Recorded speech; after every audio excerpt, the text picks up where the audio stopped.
बहुत समय पहले की बात है। चंद्रपुरी नामक एक समृद्ध राज्य में राजा वीरसेन और रानी मधुवंती का शासन था। राज्य सुख, वैभव और शांति में डूबा हुआ था, परंतु एक बात थी जो राजा का जीवन और समृद्धि को अधूरा बनाए रखा था। उस राजा और रानी के कोई संतान नहीं थी। इसी वजह से वो दोनों लोग हमेशा दुखी रहते थे। लेकिन रानी मधुवंती ने हर संभव उपाय किया। रानी मन लगाकर व्रत की, उपवास रखा, तीर्थ यात्रा की और राजा और रानी सत्यनिष्ठ होकर यज्ञ भी की, परंतु कोई फल नहीं मिला। राजा वीरसेन ने भी न जाने कितने ज्योतिषियों और वैद्यों से उपाय करवाए, परंतु रानी की गोद सुनी की सुनी ही रही। एक दिन एक दिव्य साधु महात्मा उनके राज्य में आए। रानी को जब पता चला कि उनके राज्य में एक दिव्य साधु आए हैं, तो वो खुद फूलों से उनका स्वागत की और सोने की थाली में उनका पैर धोया और चरण वंदना की। चरण वंदना करने के बाद उन्हें विनम्रता पूर्वक भोजन कराया। भोजन करने के बाद साधु ने रानी से कहा, बोलो बेटी, तुम्हें क्या आशीर्वाद दूं? तब रानी ने अपनी सारी व्यथा कह सुनाई। तब दिव्य साधु ने रानी को आशीर्वाद देते हुए कहा,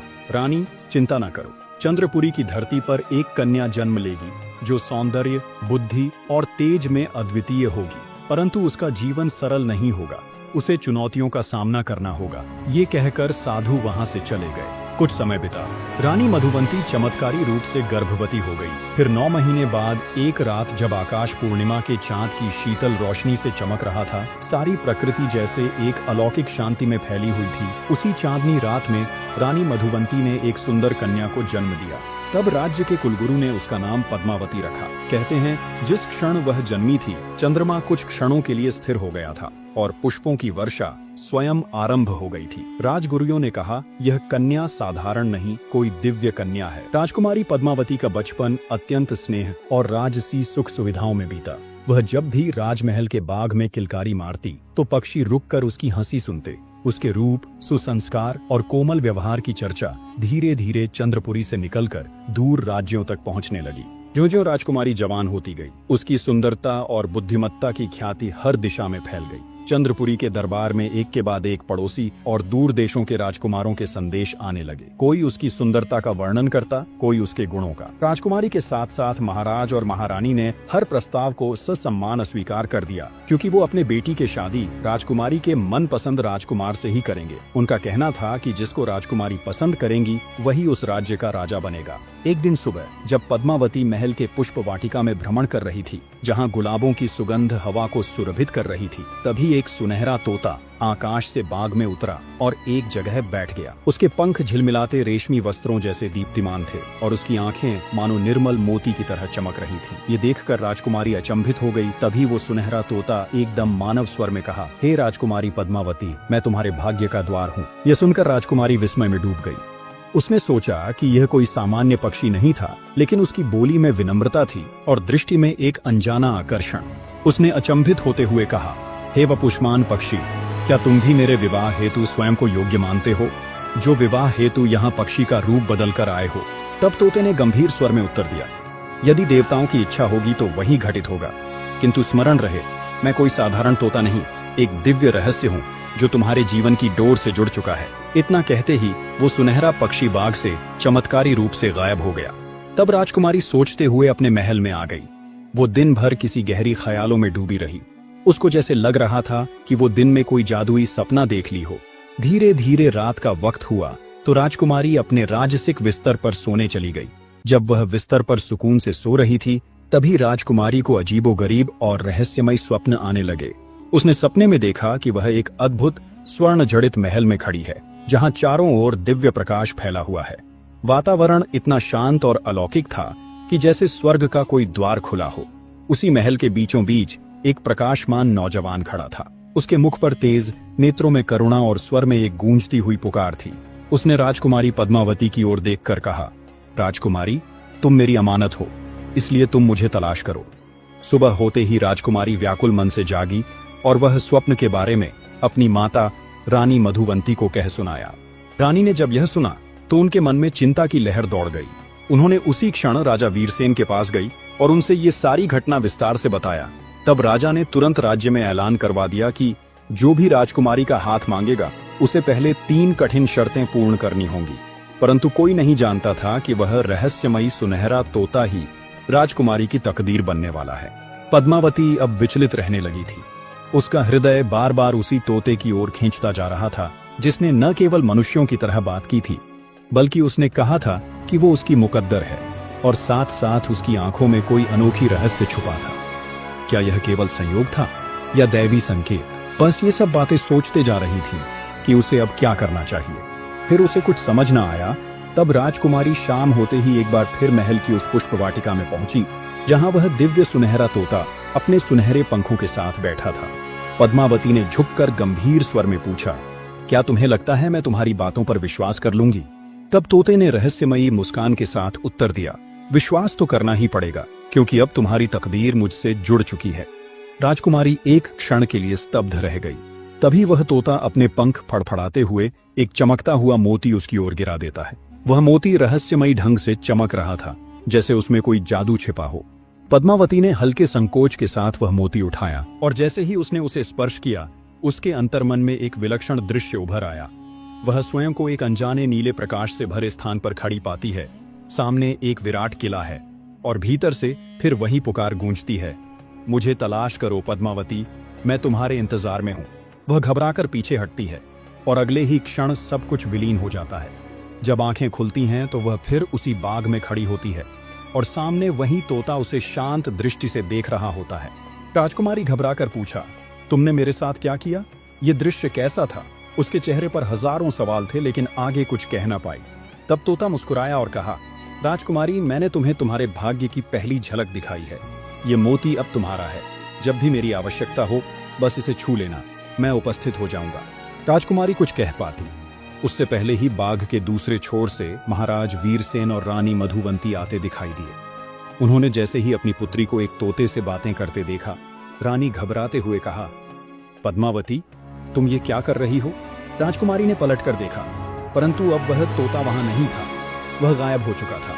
राजकुमारी ने अपने दाएं हाथ की मुट्ठी में वह मोती कसकर पकड़ लिया। अब उसे कोई संदेह नहीं रहा, यह कोई साधारण पक्षी नहीं था, यह एक संकेत था, एक रहस्य की डोर जो उसकी जीवन यात्रा को किसी अनुपम अध्याय की ओर मोड़ने वाली है। फिर राजकुमारी पद्मावती मोती लेकर अपने कमरे में आ गई।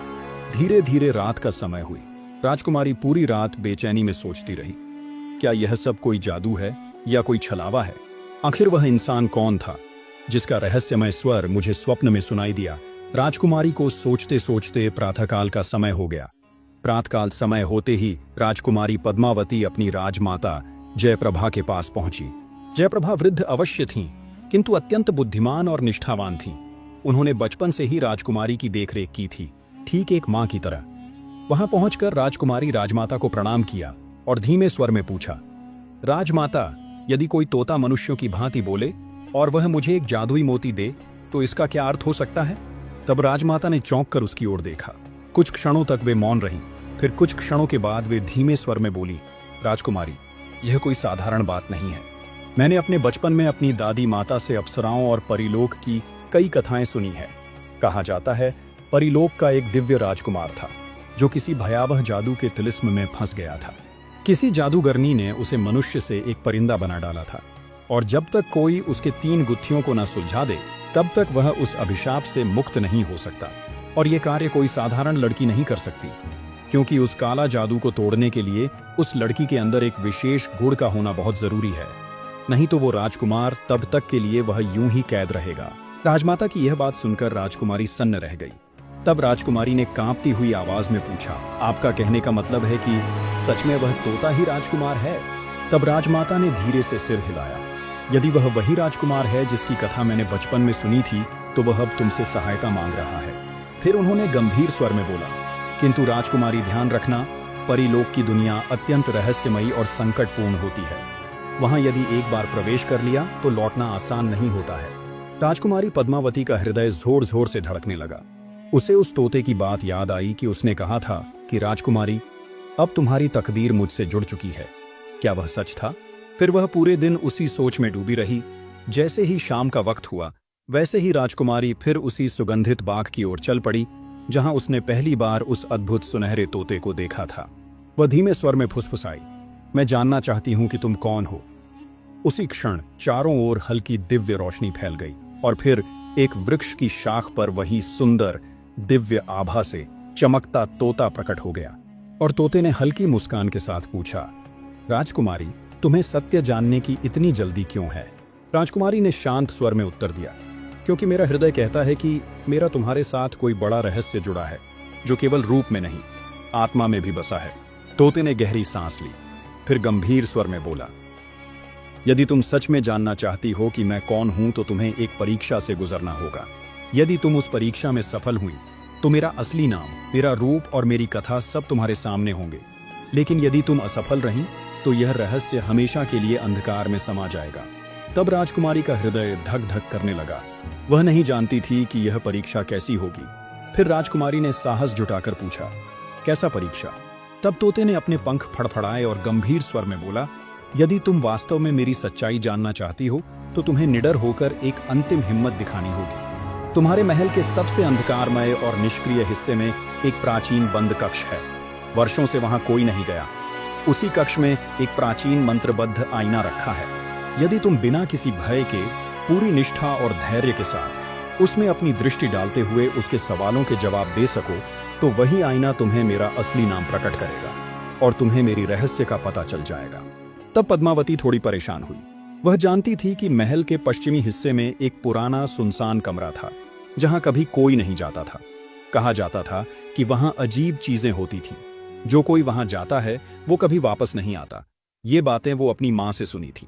मगर अब उसे इस तोते की सच्चाई जाननी थी, तो उसे इस डर से पार पाना होगा और उसके सवालों के जवाब भी देने होंगे। रात होते ही, जब पूरा महल नींद में डूबा हुआ था, पद्मावती चुपके से अपने कमरे से निकली और धीरे धीरे महल के पश्चिमी हिस्से की तरफ बढ़ने लगी। उसके हाथ में वही जादुई मोती था जो तोते ने उसे दिया था। वह चमक रहा था, जैसे रास्ता दिखा रहा हो। दरवाजे के पास पहुंचते ही ठंडी हवा के झोंके ने उसे घेर लिया। कमरे के अंदर घना अंधेरा था, मगर उसने हिम्मत करके अंदर कदम रखा। चारों तरफ पुरानी चीजें रखी थीं और उसी महल के बीचों बीच में एक बहुत बड़ा और पुराना आईना रखा था। जैसे ही उसने आईने में झांका, अचानक आईने की सतह पर धुंध छा गई। फिर धीरे धीरे एक चेहरा उभरने लगा। वह एक खूबसूरत नौजवान था, जिसकी आंखें वहीं चमक लिए हुए थीं जैसी उस तोते की थी। अचानक आईने से एक धीमी और गंभीर आवाज आई, राजकुमारी, पहले मेरे सवालों के जवाब बताओ। क्या तुम्हारा प्रतिबिंब वही है जो संसार देखता है, या जो आत्मा को छुपाती है? पद्मावती थोड़ी देर स्तब्ध रही। फिर उसने कांपती आवाज में उत्तर दिया, आईना जो दिखाता है वह तो रूप है, मगर जो छुपा रहता है वही मेरी सच्चाई है। अगले ही क्षण आईने की सतह और अधिक साफ हो गई और उसमें बहुत ही सुंदर नौजवान का चेहरा पूरी तरह प्रकट हुआ। यह देखकर पद्मावती की रोंगटे खड़े हो गए। उसने डरते हुए पूछा, तुम कौन हो? उस नौजवान की आंखों में दर्द झलक उठा। मैं तुम्हारी तकदीर का हिस्सा हूं राजकुमारी। मुझे एक जादू ने इस रूप में कैद कर दिया है, और जब तक कोई इन सवालों के जवाब देकर मुझे आजाद नहीं करवाता, तब तक मैं इस काले जादू से बाहर नहीं निकल सकता। राजकुमारी पद्मावती की सांसें तेज हो गईं। उसने कहा, क्या तुम वही हो, वह तोता? नौजवान ने सिर हिलाया। हाँ राजकुमारी, मेरा नाम सूर्यकेतु है। मैं परिलोक का राजकुमार हूं। और इतना कहते ही आईना टूटकर बिखर गया। राजकुमारी पद्मावती चौंक कर पीछे हटी। अब कमरे में सन्नाटा था, मगर उसके हाथ में मोती की चमक और तेज हो चुकी थी। अब उसे यकीन हो गया था कि यह कोई मामूली किस्सा नहीं था। आज पहली बार उसे ज्ञात हुआ कि वह सुनहरा तोता वास्तव में परिलोक का राजकुमार है, जिसे किसी भयानक जादूगरनी ने उसे तोते के रूप में कैद कर दिया था। वह बिना रुके महल के अपने कक्ष में लौट आई और दरवाजा बंद कर लिया। उसकी हथेली में अब भी वह चमकता हुआ मोती था। जैसे ही उसने उस मोती को छुआ, कमरे में हल्की स्वर्णिम आभा फैल गई।